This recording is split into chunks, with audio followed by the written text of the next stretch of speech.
let me take June as an example because the summer months are a little bit of a weird time. But like June, I mean, I think we had like 40 people that reached out, and that was a record month. I had one day where I got 5 new clients, like back to back to back to back. I feel like that's a hat trick that I don't know that I'll be able to replicate, but like, again, when you've got these people that are looking for something specific, they're wanting to feel better, and we simplify it, we make it easy. Yes, this is what that could be helpful for them. We meet on the phone, it's a good fit, they're ready to move forward. All right, Monica, Troy, welcome to this, not quite a podcast, but maybe it's a YouTube episode. How you doing today? Very excited to be here. Excited to have you. I know we were just talking prior. There's some ups and some downs going on, but hey, overall, the last, what has it been, 7 months or something? I feel like it's been more up than down.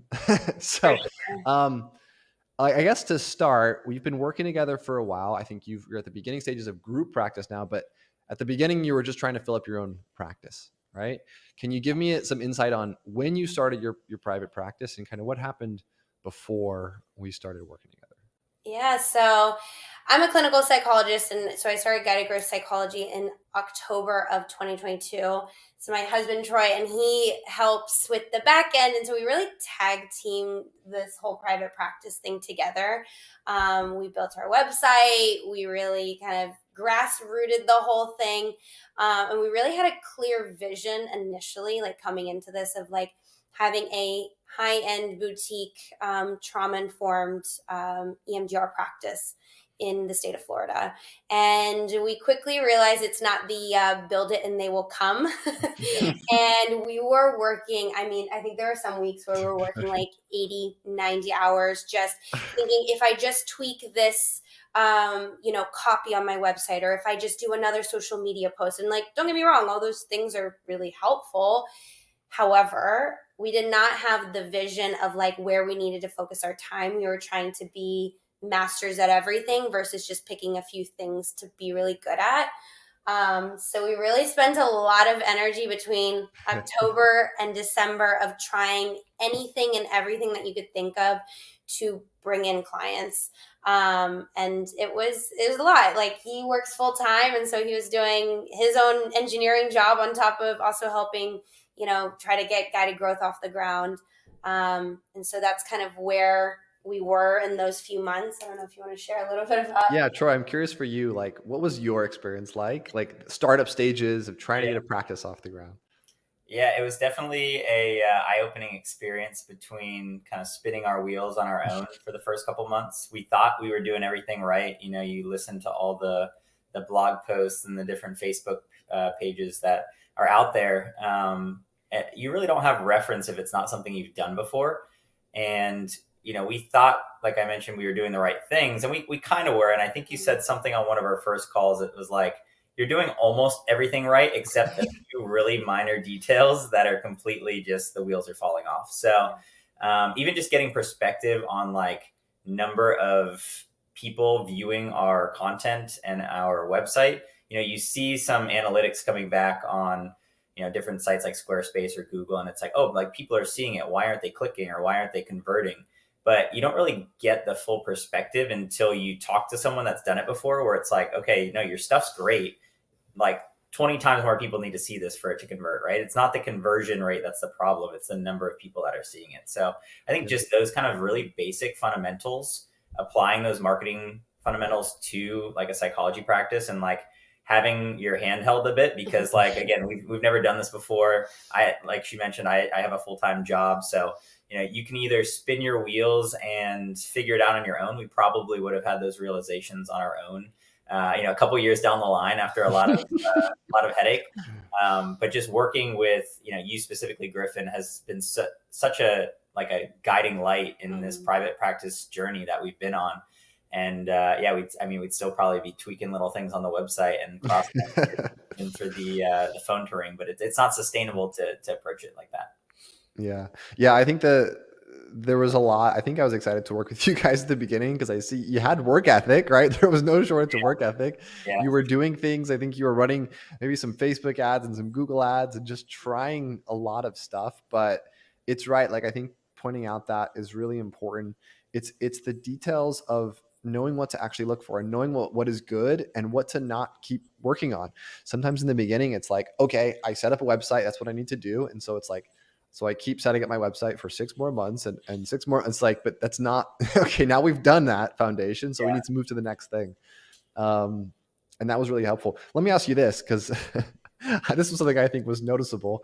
How much did your workload decrease after the first couple of weeks of us working together?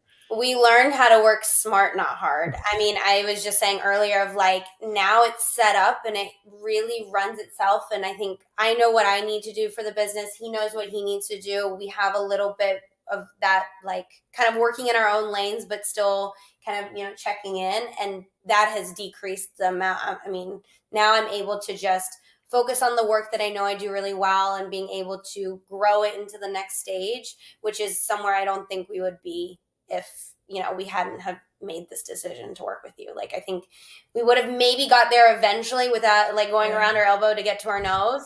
But I feel like ever since January, we like hit the ground running. You kind of pointed us in a direction. And it was just kind of doing less of the wrong things and more of the right things. I feel like it's a big takeaway. Yeah. And I think there is this narrative when you come into it that it's like the only way I will be successful is if I work 80-hour weeks, 90-hour weeks, which there's probably maybe some truth to that in the very beginning. But seeing that work smarter, not harder, like in real life, you kind of have to like live it to believe it almost. Because there is, like you've mentioned, like so many specific things you can focus on doing well, as opposed to trying to do everything right. And we were definitely trying to do everything right and like holding ourselves accountable to that, which is just unrealistic. But pivoting to just doing a few things well allowed us to probably decrease down to, easily half the workload, right? I work a full-time job. Luckily I'm a remote worker, so I'm across the hall, which is nice. But, if that wasn't the case, like, I don't think it would have even been sustainable to the point we got to. Yeah, 100%. No, it's such a huge thing. And I think it's something I've learned over time in entrepreneurship. In the beginning, I do recommend you work harder than you maybe think, because you kind of have to get a lot of repetitions in to learn what good kind of is. But even then you don't really know until you've met someone who can tell you what good is, right? And I would recommend anyone, if you're trying to run your own Google ads, go find someone who's actually good at ads, which is probably not another therapist. It probably is someone who runs ads for a living. And have them walk through and tell you why you're not good so you can raise your standard. Because this is something we preach a lot for group practice owners is like, if you're trying to work a full-time caseload and fill up 3 other clinicians or 5 other clinicians, you have limited time, attention, and energy, right? If you have a family too. So what are the few things that are going to move the needle the most, right? And how can we get really, really good at those things and continue to stay within the same things until it works, right? It's kind of that phrase, do the boring work. It's like stick with the same thing and just keep making it better until you kind of see the traction, right? Because it really is not about doing 10 things. That you find the strength that you have, the things that we can really make work for your practice, and then we make them work, right? Now, I want to shift into Google Ads specifically, because I think that was part of it, of us like setting up some targeting. Tell me about the process from your guys' eyes, because it didn't work right away, but how did it kind of feel when we were working on ads specifically? You want to take that one? So yeah, ads are interesting because especially when you're starting out, you don't have necessarily clients in the door yet, and it's, you don't quite have as much bandwidth to work with on the budgeting front. So I think it, specifically before we started working with Build Your Practice, felt very overwhelming at the thought of throwing money at ads that potentially could do absolutely nothing. And that was our experience up to really honing in the Google ads with you, Griffin. I think we had tried Facebook, maybe an Instagram, and a few others, but we were not seeing really any results. Like, I don't think we ever got a phone call ringing from our rendition of setting up these ads. I've also noticed in the process, because I kind of run the back end and the ads part of the business for Guided Growth. But I feel like Google just changes their pages. There's so many convoluted, intricate little tricky settings that you have to have right on there. Like if you were a new beginner, like it would take you years to probably trial and error to get it right on your own. But it's really just something you need to work with someone that knows what they're doing or you will waste your money, right? It's overwhelming a bit at first to comprehend like throwing hundreds of dollars at ads on a given basis, but it's something that does work in its own right. And it's not a silver bullet either, right? So it can be one really good thing in the arsenal of getting your name out there. But I think Google ads were a really good exercise from a thought perspective initially to understand like, okay, now like 5,000 people or 10,000 people have seen this ad, as opposed to, SEO is another thing you can obviously look at or work on, but it's like, we could sit here and not spend any money on ads and maybe we don't get a client for months, or we could, take the risk, put the money out there, get the ad set up properly and have a real engine that can bring clients in the short term, as opposed to SEO or networking, maybe be a bit, of a longer term strategy. Yeah. I think too, like from a clinical standpoint, like the Google ads, it helps like connect people that are actively looking, like in our case, like for EMDR and trauma therapy. It's connecting them to the resources that they know they need, but like Google is kind of an endless pit, and trying to get connected to someone is tough. And even just like kind of being able to increase that visibility from like a clinical standpoint, I feel like the feedback I hear is like, this is exactly what I was looking for. Like, and two, being able to shift for me, like as doing the consult calls and things like that, being able to kind of walk clients through exactly what the process looks like and having a high touch point and kind of a warm transfer from, them kind of not really knowing what they need and want to, oh yeah, this would be a really good fit, and being able to kind of move them into, the healing process. Yeah, 100%. I think the landing page piece was a big pivot for us as well. Previously, everything we had set up was bringing them to the overall website. But like Monica mentioned, I think when someone is searching on Google for help from a therapy practice, like they want a clear, concise path of this is how I move forward. Now, if you go to our website, there's a lot of great content. It looks very nice. We put a lot of work into it.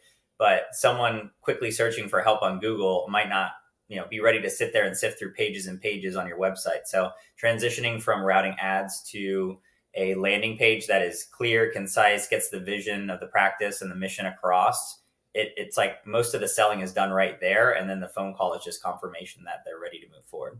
And that it's a good fit. And it's kind of going to be what they're looking for. Yeah, exactly. That's the thing about Google Ads specifically, is there's people, they are further down the pipeline where they are actively looking for someone. You don't need to do a whole lot of selling at that stage, right? You just need to say, hey, I am what you are looking for. Let's chat, right? And like, there's obviously a lot of technical detail that goes into doing that effectively. But if we can do that, it's going to make the rest of the process easier, right? Now, walk me through though. Now, this is the other thing that we can say about ads, and it's hard if you've never done it before, but this process has now been working for many months in a row, maybe 6 months in a row. How many inquiries total did you get from Google or website in the past month? In the past month, let me take June as an example, because the summer months are a little bit of a weird time. But like June, I think we had like 40 people that reached out, and that was a record month. I had one day where I got 5 new clients, like back to back to back to back. I feel like that's a habit that I don't know that I'll be able to replicate, but like, again, when you've got these people that are looking for something specific, they're wanting to feel better, and we simplify it, we make it easy. Yes, this is what that could be helpful for them. We meet on the phone. It's a good fit. They're ready to move forward. I think that piece of it is just streamlining the process. I think, like Troy said, they can get lost in the website and all of that. But it really has been so helpful just to kind of like, take these people that are looking for something and transferring it into, actual clients. Yep. And we've seen like even people are coming from Maps, and there's ads that are coming there. There's people that are coming from the main. And I think the numbers, 14 to 20 inquiries a month somewhat consistently at the moment, which builds a really, really strong foundation. And it's not additional work over time, right? It's like if we can set it up at the beginning, this now becomes an asset that like we can probably keep running for a long time. And I will say, from the perspective of like we've set people up 2 years ago that we're still running ads for, it's like it can continue to produce predictably for the long term. So it's like if you can stomach the risk of $500 to potentially make hundreds of thousands of dollars, like it tends to be a really great engine over time? That's, I think, one of the best pieces of advice you've given us too is on this as well, is like, I think you said, like, and sometimes Google ads are going to be flowing in. Other times it's quiet. Like you can't read Google's mind of what it's thinking with the algorithm at any given Mm-hmm. time. Sometimes I think what you said to us was like, you just got to go sit on a beach and like trust in the process. But yeah, there's definitely some times where, I remember pinging you and Griffin in the beginning of like, hey, is something wrong? Is the link down? What's going on? And then like a couple of weeks later, there's like multiple inquiries and conversions. So you just have to kind of like trust the process and know that it's a long-term, journey that you're going to be on. Yep. Yeah. And if we think about like what creates predictability and sustainability in your practice over time, it is that, right? It's the investments up front in things that will continue to reward you over time that only get better, right? So, I mean, it's really relationships and it's Google are the main things that we're focusing on. But I mean, in your guys' case, we've nailed Google relatively quickly. It doesn't always happen for people where we can nail it that quick and get 5 clients in a day or whatever the case is. But, it's now something you can build upon and you can build other systems on top of it. Yeah, and I think it creates a little bit more bandwidth knowing that there's this kind of sustainable piece working in the background, and then it allows you to do the social media or to do the networking in a way that it doesn't feel like you have to do 100 of these different things. You can pick the ones that feel aligned with you and your energy, and that it actually works for you while you also have this constant stream of inquiries coming in. Yep. It's hard to expect that you're going to work 80 hours a week for the next 10 years. Yeah, it's hard to continue. Okay, so you filled up relatively quickly and you're at a really premium rate. So you got to what, 16, 17, 18 clients? I think in July I had 20 clients. And so that was, because I do trauma therapy, that really feels like my max and what I want to take on and what I'm able to take on at any given time. And so then it kind of led to the next evolution of like, well, I'm full, and where does that leave us? So now, So I think, from the time that we started, I could see for you guys that you could get into group practice. And, I coach a lot of group practice owners, so I can see the evolution of all these different practices. And I will say, you guys have got the technical side and the clinical side all in one package. And I think that's an advantage that you guys have and not everyone does. Were you guys thinking of that, or were you just thinking of getting full originally? Like, did you have the bigger ambition to like hire people, which you obviously have started the process now? I don't know. I think it was something we toyed with of like, well, what could guided growth become one day? And like, is it just going to be me and, having a full caseload? And obviously that in and of itself is a huge accomplishment. But I think then it's like, building a community and building a place where clinicians can come together and learn from each other and be able to support each other while also having this really sustainable business that I can help work on it rather than just in it, and helping them do meaningful work in the same way. And so it kind of like naturally evolved into that. And I think that for me, there's just a lot more longevity in what guided growth could become in terms of, in the trauma industry, in the field, and what that could look like.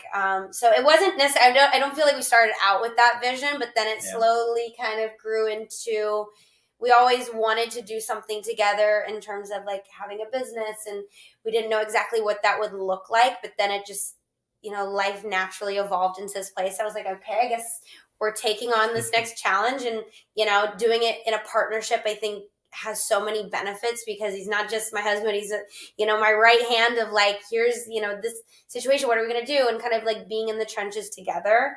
And I think that in a lot of ways, the sky's the limit. It's going to take work and effort and some grit and the highs and lows of it all. But I do feel like there's a lot of potential with what we've built already. Yeah. I think to add on that, back in the like early days, I think our vision was more if we ever would, like, if she would get full, right? That was like, seemed like a pipe dream to get full in the first place. But I think our initial thought was to try to stand up like groups, which still could be in the future. We're not sure. But therapy groups.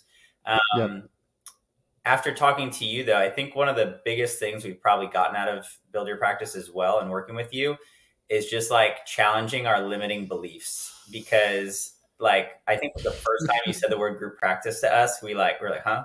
Like it didn't register, it didn't process. And it didn't seem like something we were capable of, or like that it was not in our cards. Like we didn't even think that was possible. And then you kind of described it, you broke it down, and they're like, oh, well, it is kind of like what we're doing. Like it's the same mechanics at the end of the day. You just need to do them more well and better. Yeah. in a bit of a different way. But it's not rewriting the script. It's just making tweaks and opening your mind to the fact of like, oh, okay, yeah, like I think disconnecting for her, like disconnecting from the brand and like trusting other people to like carry on the guided growth brand is probably one of like the first things we had to like open our minds to.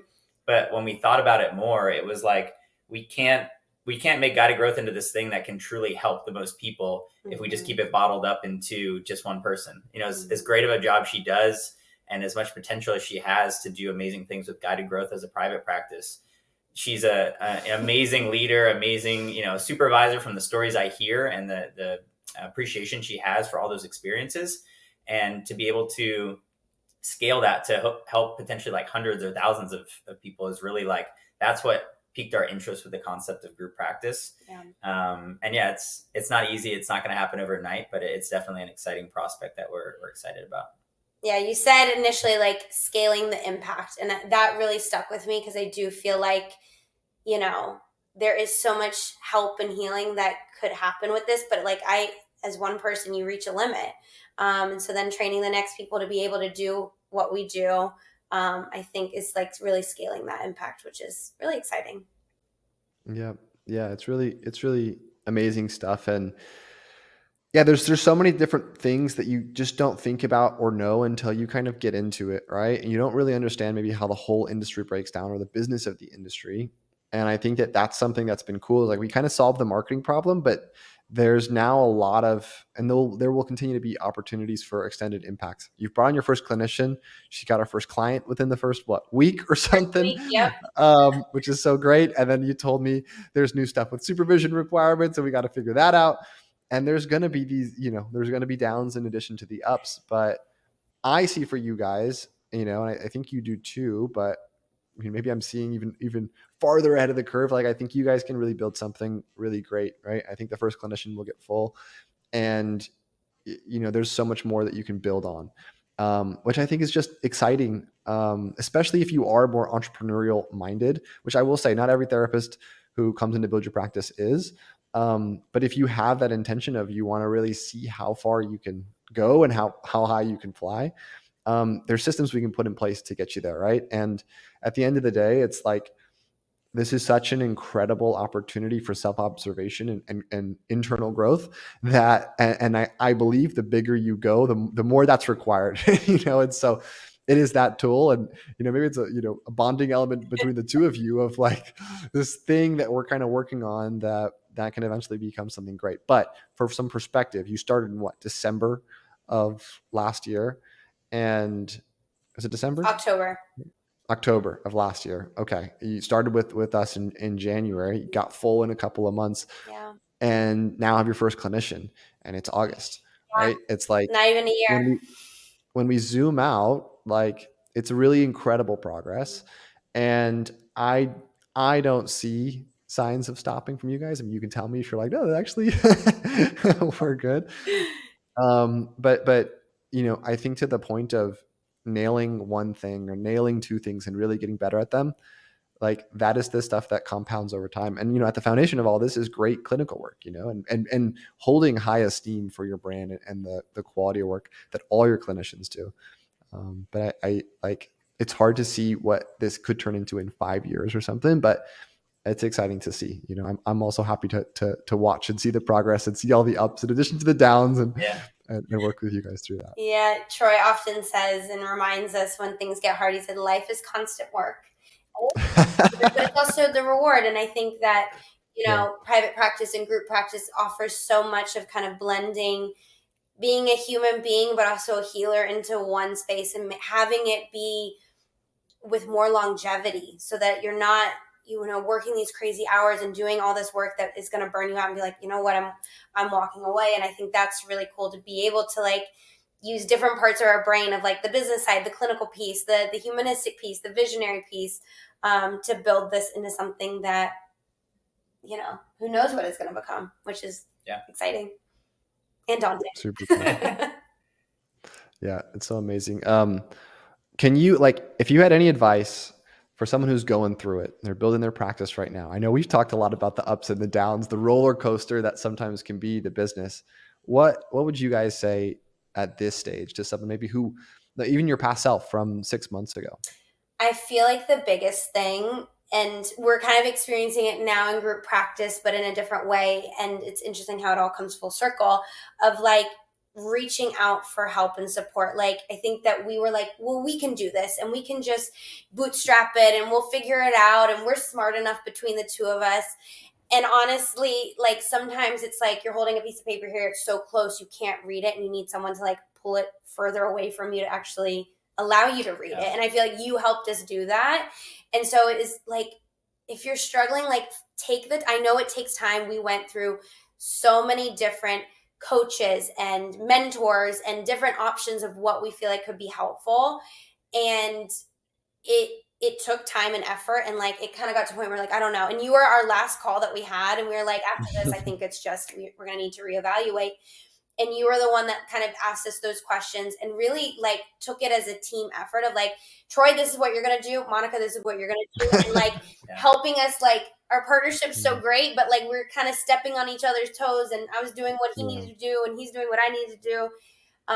And so being able to just have someone kind of like guide you, like it's like an Olympic sport. Like no Olympian is going to the Olympics without a coach. Like you need someone there to kind of help you and give you perspective. And so like I truly feel like that's what I wish. Like day one, we would have taken the time to like come find you, and it would have started sooner.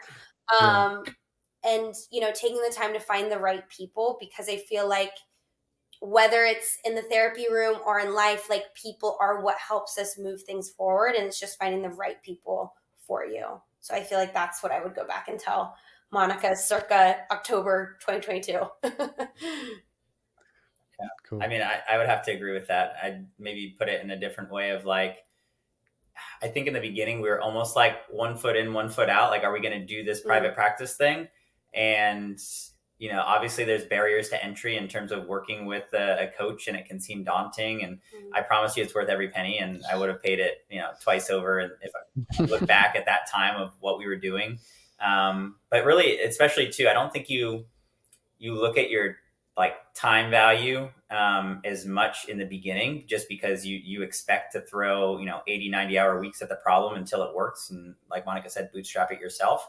But now that, business is working and things are moving, it's like, okay, do I need to hire an assistant? Do I need to outsource this? Do I need to outsource that? Like your time becomes so valuable. And obviously you don't have that lens, when you're just starting out. But looking back, hindsight, like your time is much more valuable. And, to sit there in the first couple months and do things that don't move the needle, like at some point you need the needle to move, or you're going to run out of money on this endeavor of like, I'm going to go start this business. Like at some point, I think we even had like we'll pull the ripcord and this is our backup or something like that. But, we got to the point where, yes, this is a risk. Yes, it's scary to jump off and go into this next chapter, but like, we're going to, we're going to put the money where our mouth is. We're going to move forward, because we can't risk sitting here and not moving anything, right? We'll fail. So that's kind of the realization we had to come to. Obviously it's going to take everyone, their own amount of time to make that realization. But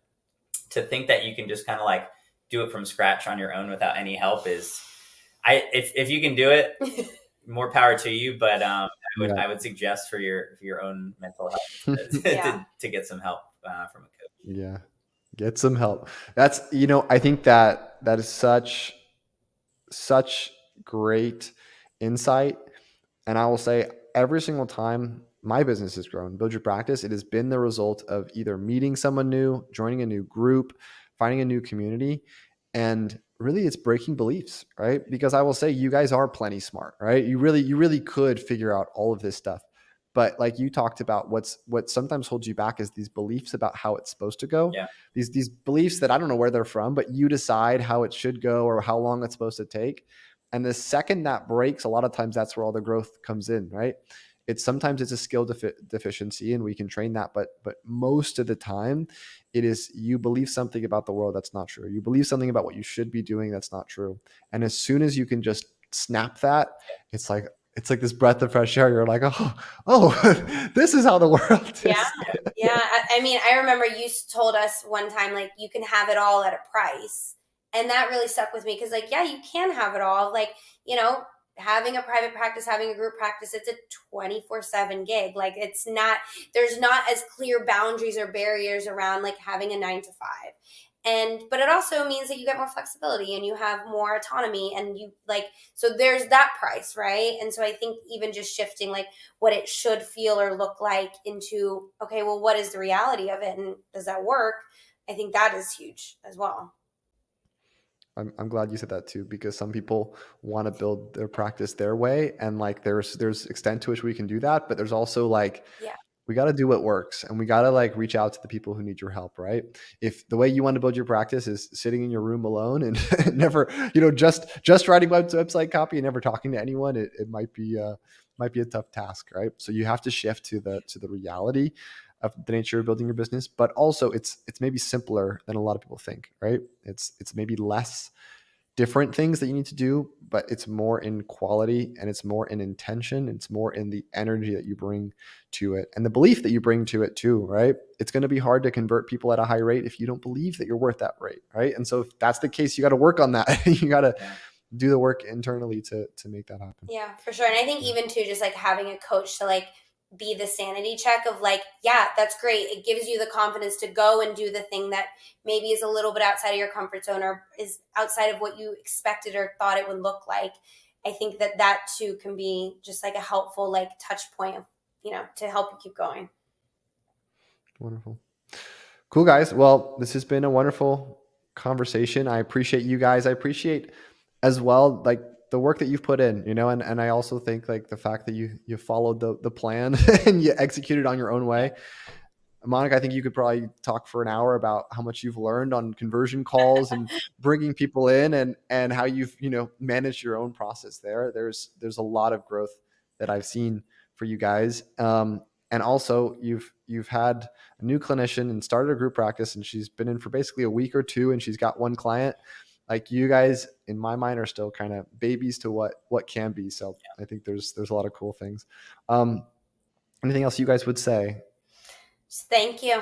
Like truly, like, we talk about it often. There's like points in your life where you can look back and be like, I'm so grateful for that decision. And there's several in our lives, and like truly reaching out and like taking the time to find the right people that led us to you to be able to, I mean, it's life changing. Like, we went from being able to like just struggling of like, oh my goodness, like, can we even spend $500 on a Google ad, like financially, to now, I mean, there's so much more sustainability and being able to kind of balance the work with the play and the fun.